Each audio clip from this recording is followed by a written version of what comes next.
Hello learners, welcome to this session on international tourism.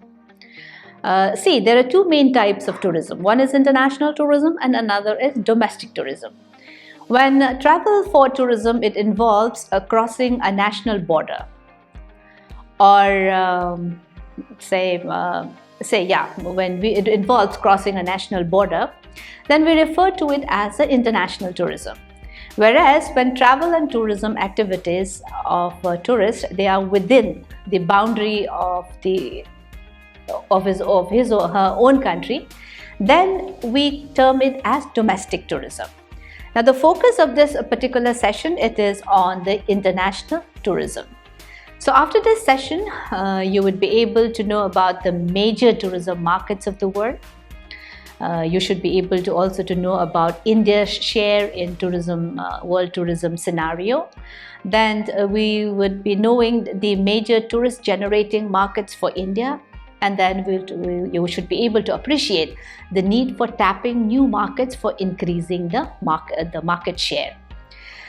According to the Ministry of Tourism, Government of India, an international visitor is any person visiting the country on a foreign passport, and the main purpose of the visit is other than the exercise of an activity remunerated from within the country or establishment of residence in that country.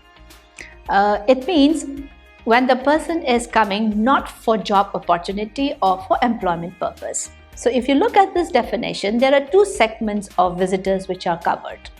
One is the foreign tourists, who stay at least for 24 hours in India, and the purpose of whose journey can be classified into any one of the following, whether it is for leisure, recreation, health purpose, for studying purpose, holiday, religion, business, visiting your family, then attending meeting purposes, etc.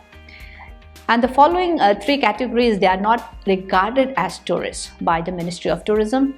One is person arriving with or without a contract to take up an occupation or engage in activities remunerated from within the country. That means a person who is coming for employment opportunities. Then a person coming to establish residence in the country. If the person is coming to India for permanent residency, then he is also not considered as a tourist. And persons who come as excursionists. We would like to see what excursionist is. This is the second type of visitors. So an excursionist is a visitor who stays less than 24 hours in the country. For example, there are visitors who arrive in a country by cruise ships, like crew passengers. They are going on a crew journey, and they docked in one of the seaports in India, and they do not stay. Their accommodation is in the ship only, but they get to sightsee a destination and then to go back. So they do not spend a night at an accommodation establishment in the country. So we consider them as excursionists. And since the year 2014, when the Ministry of Tourism, they tabulate or they collect the information or the statistics of the number of international tourists coming to India, they have started including the non-resident Indian or the NRIs. Previously, they were counting only the foreign tourists. Now, international, when you talk about international tourists, we talk about the foreign tourists who are not the citizens of India, and another is the non-resident Indian or the NRIs. Now, who is an NRI? An NRI or a non-resident Indian is an Indian citizen who resides in India for less than 182 days during the course of the preceding financial year, or who has gone out of India or who stays outside India for the purpose of employment, or who has gone out of India or who stays outside India for carrying on business or vocation outside India, and one who has gone out of India or who stays outside India for any other purpose indicating his intentions to stay outside India for an uncertain period of time. Then that person is defined as an NRI. Well, the international tourism, again, there are two forms. One is the inbound tourism and another is the outbound tourism. Now, inbound tourism is the act of entering a destination, or we call it as the tourist receiving country, by the non-residents for a specific period of time. The reasons may be varied, but those should be non-remunerating purposes. For example, a tourist from the United States comes to India, then we consider him as an inbound tourist, and this type of tourism we call it as inbound tourism. Outbound tourism comprises of travel from country of origin to another country, here from the tourist generating country to the tourist receiving country or the tourist destination that the tourist is visiting for a specified period of time. The reason again would be, the purpose of a visit would be varied again, whether it is for leisure, business or other non-remunerative purposes. For example, if an Indian resident traveled to France, then he is an example of outbound tourism for India, and at the same time for France he will be an inbound tourist. So in the context of India, the Indian is the outbound tourist, whereas for France he is an inbound tourist. Taking into consideration the above example, one should understand that while a tourist from France who is also a resident of France visits India, he or she is considered outbound tourist by France, while the same tourist is termed as inbound tourist in India. But if the tourist was not residing in France, he may be a French citizen, but he is not residing in France, and he has come to India from, say, another country, USA, then he would not be considered as an outbound tourist by France, because his country of origin at that time is not France. Even if he is a French national, he has went from France to USA, and from USA he has come to India. So there, in that case, France will not consider him as an outbound tourist to India. Now, another term which we can explain in relation to international tourism is the intra-regional tourism, which involves travel by person within the geographical boundary of the region to which his or her country belongs. So if a tourist from Europe travels within Europe itself, that is within the same region, then he or she becomes an intra-regional tourist for that particular reason. The UNWTO, that means the United Nations World Tourism Organization, recognizes 5 tourism regions in the world. One is the Americas, Europe, Asia and Pacific, Africa and Middle East. When we talk about the Americas, we are referring both to the countries in the North American and the South American continent. Europe, the whole of Europe, so France is there, UK is there, Spain, Portugal, so all these countries, they come under the European region. Asia and Pacific, India is part of the Asia Pacific, and even in Asia Pacific also they have sub regions. So each of these 5 major regions, they are also divided into sub regions. Then Africa, then the Middle East are the remaining 2 the major regions which have been identified by the United Nations, World WTO. Then why do we need the definition of these various terms? Is that we need them for identifying the markets or tourism generating reason, and also for data collection. Now, the statistics regarding world tourism movements like arrivals, departures, tourism receipts, expenditures, they are collected from various bulletins and publications of prominent international organizations like UNWTO is one of them. And if you talk about the Ministry of Tourism, they have a market research division which also collects data and compiles them in the form of tourism statistics annually.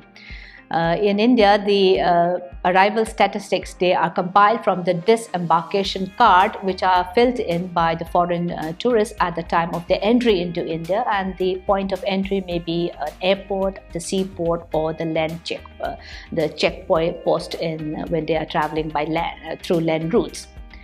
Now, data are very helpful in profiling the tourists for the purpose of marketing.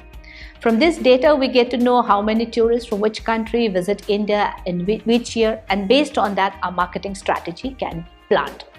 Then we would also know how many of these were women or how many of them were men and to which age group they belong. But when you talk about the motivation and the type of services expected by them, we need to do specific surveys. When they come by, when they fill in the disembarkation form, usually the motives of travel, maybe the purpose of travel is there, but we give them general information. So when we want to go for specific motives of travel, if a tour operator, say an adventure tour operator, wants to know the type of tourist that he has to target, then he has to go or he has to look for certain survey results or certain survey reports which specifically talk about his line of work, that is the adventure sports. So certain specific surveys needs to be conducted if we need to look into the motive of travel.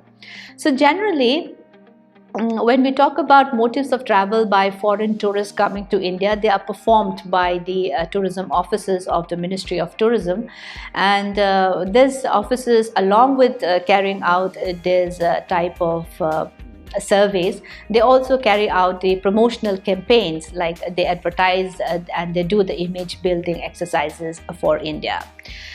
Let us now discuss what are the tourism markets for India. So a variety of factors determines the flow of tourists. Sound economy, then surplus income. Tourism is a leisure activity. So if you have surplus income, then only then will you be able to partake in tourism activities, because the basic necessity of life needs to be first fulfilled, then only the leisure activity comes. So you need to have surplus income, which we also call as the discretionary income. Then the number of holidays and vacations, political conditions and travel advisories by government are some other factors to be taken care of in this regard. So an analysis of the data available, it shows that traditionally the major tourist generating countries in the world have always been the developed countries. But today, all destinations, they are in intense competition with each other to get a larger share in the market. So knowing the activity level of the various tourism regions, the top tourist destination, both in terms of tourist arrivals, revenue earned, and top tourist spenders in the world will be beneficial. Now this will give marketers and promoters of a destination a benchmark for comparative studies of tourist statistics. For example, by studying the region-wise distribution of tourists, world's tourist arrivals and revenue earned, the marketers of upcoming destinations like say India, they will be able to find out the overall global tourism traffic and its accompanying monetary implications. Now this information, when you combine it with other information like the inflow of international tourists to South Asia. Now South Asia is a sub-region of the Asia Pacific region to which India belongs. And if you know the actual and the forecasted tourist arrivals to India from the various countries, the level of tourism development in the country, carrying capacity, etc., then all this combined information, they will help the marketer or the promoter to narrow down specific potential tourism market segment that can be targeted. And if you look at the history of or the inflow of tourist arrivals, international tourist arrivals down the years, despite occasional shock, the international arrivals have virtually shown uninterrupted growth, from about 25 millions in way back in 1990 to say 278 millions in 1980 to 528 millions in 1995 and crossing the 1 billion mark for the first time ever in 2012. So the figure for the total international tourist arrival worldwide in 2019 is a staggering 1,460 million. So apart from the traditional favorites of Europe and North American region, the Middle East and the Asia and Pacific region, they have also shown a lot of continued growth rate. As per UNWTO International Tourist Arrival Statistics in 2018 and 2019, Europe welcomed 51% of the world's visitors, followed by the Asia and Pacific region, which accounts for 25%, and the Americas region for about 15%. Now, as far as the purpose of travel is concerned, 56% of the world visitors have leisure, recreation, and holidays as its main purpose, while a significant 27% of the visitors travel for visiting friends and relatives, health, religion, and other purposes. The business and the professional visitors, they accounted for about 13% of the total world visitors. And in terms of mode of transportation use, the international travel have heavily relied on the air transportation, like 58%, followed by roadways at 37%, waterways at 4%, and travel by railway lines at 2%. So an important question arises here is, where does India stand in this total world tourism arrival statistics, or the scenario that we have just talked about? Well, let us compare the figure based on the latest statistics provided by the Ministry of Tourism, Government of India for the year 2019. If you see the world tourist arrivals, the total world tourist arrivals in 2019, we say it is 1,460 million. Out of this, the total tourist arrivals in India is 17.91 million. That means out of 1,460 million, 17.91 million visited India. So the percentage share of India is 1.23%, and India's rank in the world's tourist arrival is 23rd. However, when you look at the foreign exchange receipt, the percentage of India is much higher than that of arrival, and this is a very good figure.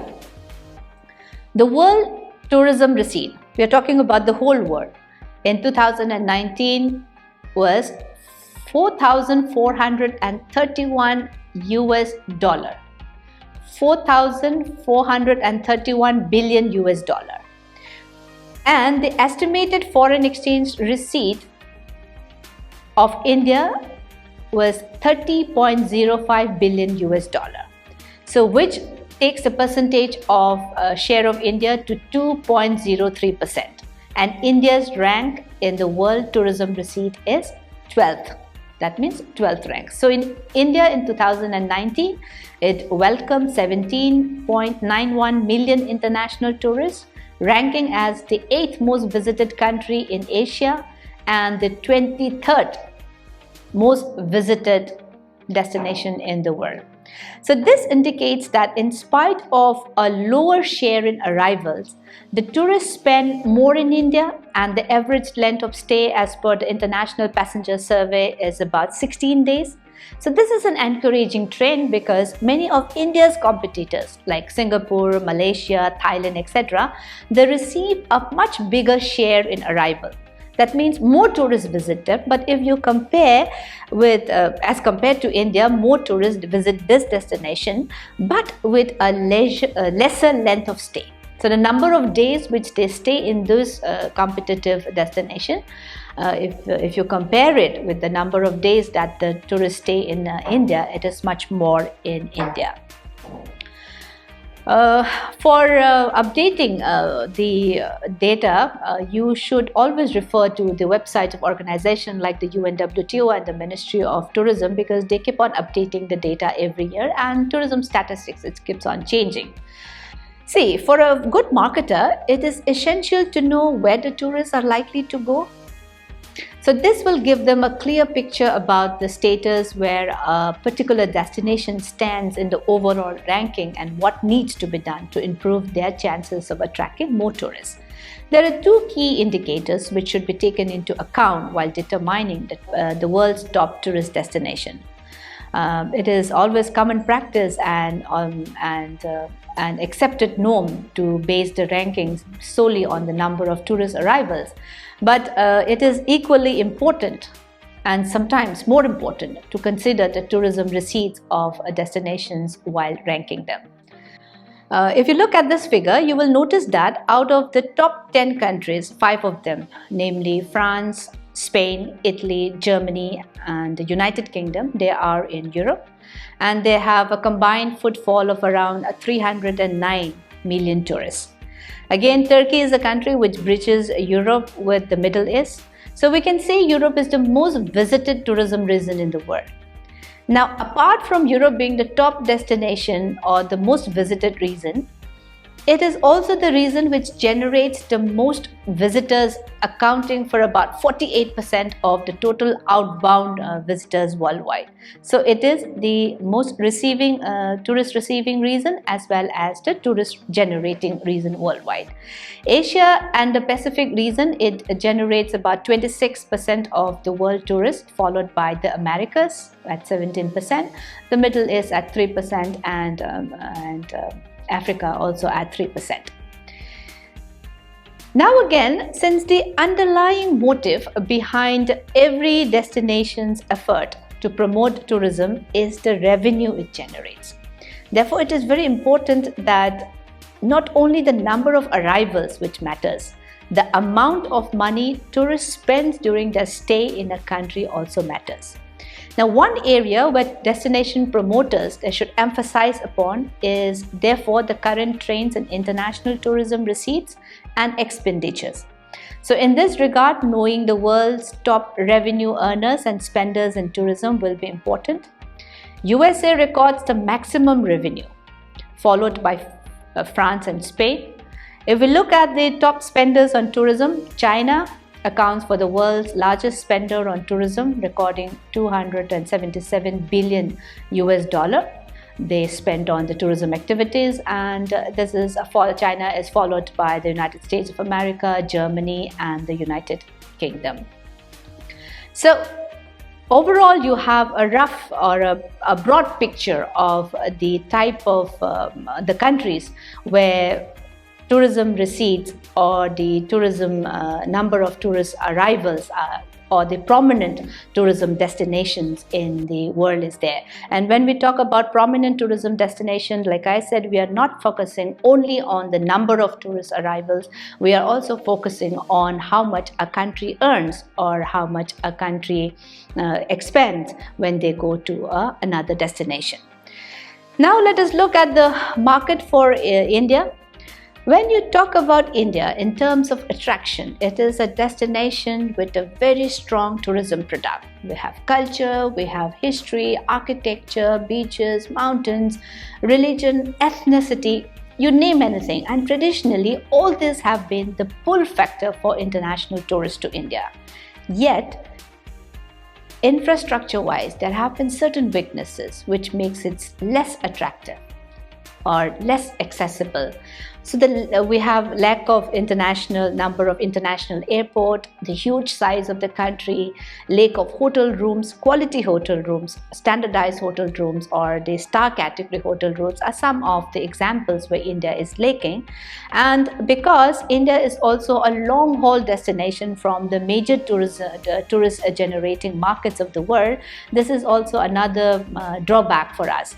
And when we talk about major tourist generating markets, as you have seen before, those the major tourist generating markets are from the European and the American region, which is a long haul destination or at a long distance from India. Long distance means more money would be required by the tourists to visit India. So this is one drawback. So only the high income group of people will be able to come to India. Now, in spite of all these weaknesses, India has crossed the 17th million mark of tourist arrivals in the year 2018. Now, it has been a long journey of slow and steady progress from a little under 17,000. See, 17,000 tourist arrivals way back in 1951 to welcoming the first million in 1990 and eventually the 17th million in 2018. Now, identification and the study of the tourist generating markets for India is determined by assessing the tourist arrivals from different countries. So the foreign tourist arrivals, or the FTA, in India have been increasing from all regions. The growth was maximum from Africa, surprisingly, at 10.4%, followed by Central and South America at 9.8%, East Asia at 9.2%, Southeast Asia at 7.6%, then Australasia is there, North America, South Asia, and the Western Europe. All this are sub-reasons within the broader 5 reasons which have been identified by the UNWTO. So the percentage which is shown in the foreign tourist arrivals in India during the year 2018, the highest was for South Africa at 29.440%, followed by Western Europe, then North America, Southeast Asia, East Asia, Eastern Europe, West Asia, Australasia, and so on. So international visitors to India have predominantly they traveled with the purpose of leisure, holiday, and recreation, accounting to 57.1% of the total arrivals. The business and professional purpose, it ranks second with 14.7%, and there were about 12.7% Indian diaspora visitors, and about 4.6% have visited for the medical purposes. As far as the most frequented entry points to India is concerned, Delhi, Mumbai, Bangalore, Chennai, and Goa are the entry points.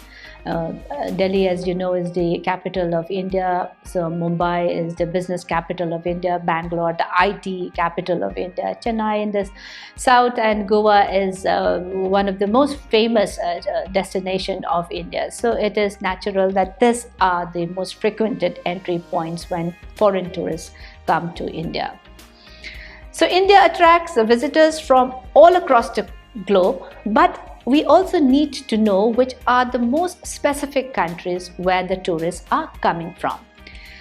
Bangladesh, being our neighbor country, they have generated a lot of visitors. They are in the number 1 position of tourist generating country to India, accounting for 23.58% of the total visitors to India, followed by the United Nations, the United Kingdom, then Australia, Canada, China, the mainland China, I'm talking about, then Malaysia is there, Sri Lanka, Germany, Russian Federation. So these are the top 10 tourist generating source country for India.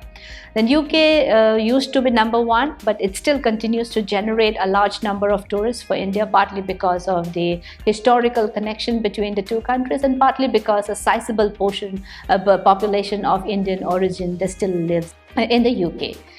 Let us now look at another important area, that is the Indian outbound, because outbound is also part of the international tourism definition that we have defined before.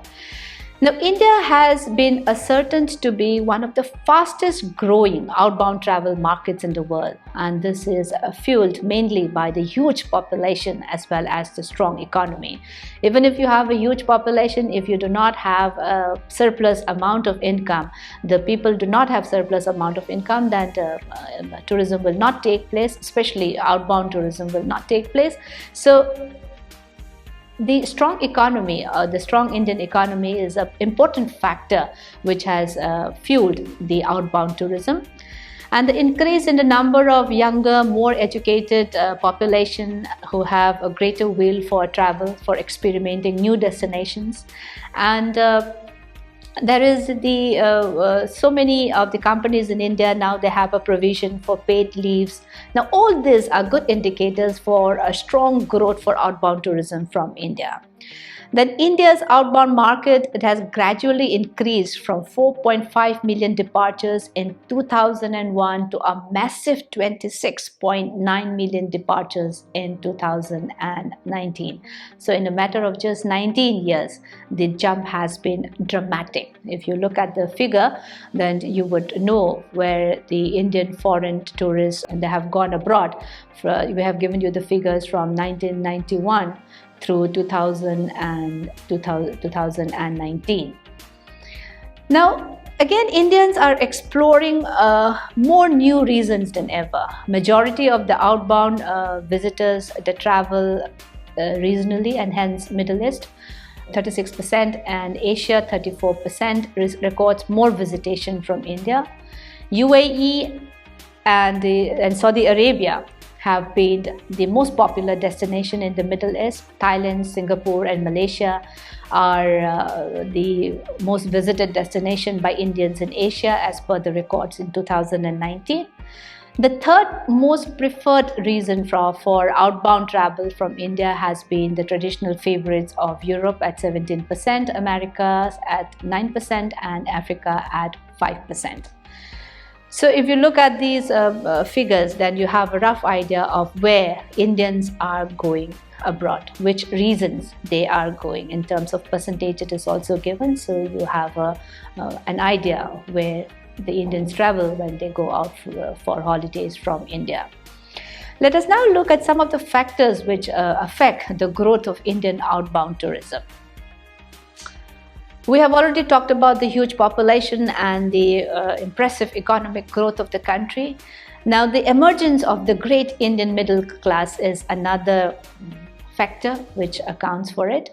Then substantial disposable income, the liberalization of the country's civil aviation policies.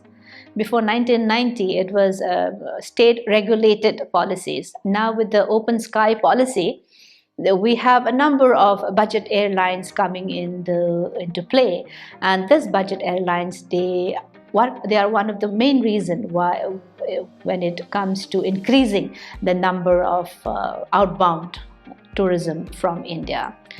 Then the liberalization of the exchange control, because what you can take out from the country, the amount of money and how much you can bring in, all this exchange control also have a lot of impact on the number of outbound tourists going out of India. So because of the liberalization of the exchange process, the number of outbounds have also increased. Then considerable, like we have already talked about this, considerable increase in the number of airlines and flight connectivity. If you have to go to certain region, obviously the accessibility or the connectivity is very important. And when we talk about flight connectivity, we have a number of airlines, both foreign and Indian airlines, private and public airlines in the picture now. And we have then the liberalization of policies for issue of travel documentation. Then bilateral visa arrangement with a number of countries India have entered. So this also helps in the number of both number of inbound and outbound tourist movement. Then relaxation in foreign exchange regulations, greater awareness about destination due to aggressive marketing. If you looked into the Incredible India campaign, then we have a lot of promotional activities being done by the Ministry of Tourism. So this also helped in giving out a very good positive image about India as a destination. So the promotional activities really do help. Then the increased access to information, the proliferation of advanced IT tools like the internet, then the online booking facilities, the opening up of new destinations as a result of the new Indian travelers' readiness to experiment with the choices available. So all these are certain factors which can be attributed to the growth of the outbound tourism from India. Now, many a times we can also see that the holiday financing schemes by various banks and other financial institutions, and even the big tour operators themselves, you can avail the holiday and then make your payments in terms of small monthly installments. So all these factors, they really helped in the outbound tourism movement. Now let us sum up what we have discussed so far in this session. We have talked about the major tourism markets of the world. Like if you look at the UN WTO's division, there are 5 major regions which we have classified the whole world into. The Americas is there, Europe is there, Asia and Africa, Asia and the Pacific. Then we have Middle East, and we have Africa. So these are the 5 major tourism markets of the world. Then India's share, you have also we have also discussed where India is 23rd in terms of tourist arrivals, whereas in terms of revenue generation, it is ranked 12th in the whole world. And we talked about the major tourist generating markets for India. Bangladesh is the top tourist generating country for India, and followed by USA and UK. Then we have also seen a few points on how the outbound tourism from India has really taken a big leap of growth in the last few years. And the major reasons we have already identified, one being the strong economy that India has, as well as the number of increasing size of the Indian middle class, as well as the other provisions of connectivity and IT tools, which also helps and make the world a more accessible place. So thank you so much for this session. We will talk about other aspects in other remaining sessions of this course.